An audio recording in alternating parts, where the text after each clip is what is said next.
Dharma Bites is brought to you by Free Buddhist Audio, the Dharma for your life.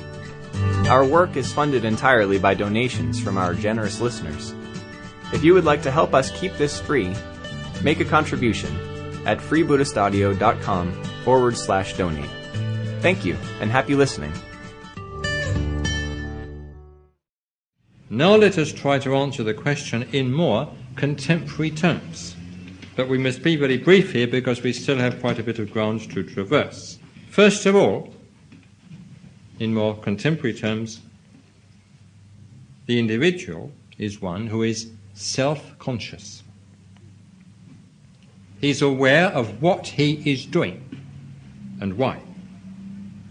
He's aware of his own subjective emotional states and thoughts. He's well aware of the extent to which he has been conditioned by his upbringing, his environment, his early experiences, his particular skills and associations, and so on. He's aware of his own basic motivations. He's aware of what is happening between him and other people. He's aware of relationships. And above all, he's aware of his own irreplaceable uniqueness as one of an infinite number of foci of universal consciousness. Secondly, the individual is one who is independent, not the victim of his own unconscious urges, not emotionally dependent on other people, not dependent on a group, quite happy even when on his own, when he may be, in Buddhist phraseology, wandering alone even as the horn of the rhinoceros is single, who doesn't mind differing from other people, who doesn't mind thinking his own thoughts even though nobody else is thinking them at all and wouldn't dream of thinking them.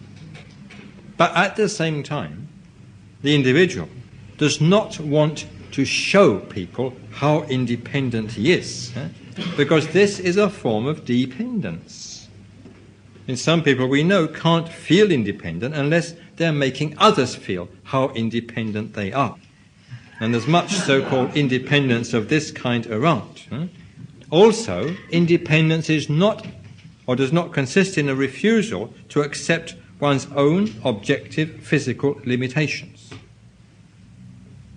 Elderly people, I'm afraid, especially very elderly people, are rather liable to fall into this particular pitfall. They can't do certain things for themselves sometimes, but they won't allow themselves to be helped. And they say sometimes, I've always been independent and I'm not going to change at my age. Well, this was never real independence, one may say.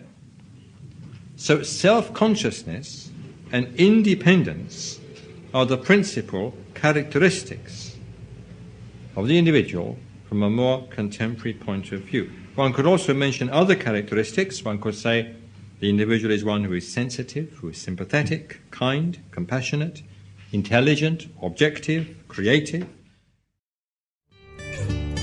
We hope you enjoyed today's Dharma Bite. Please help us keep this free. Make a contribution at freebuddhistaudio.com/donate. And thank you.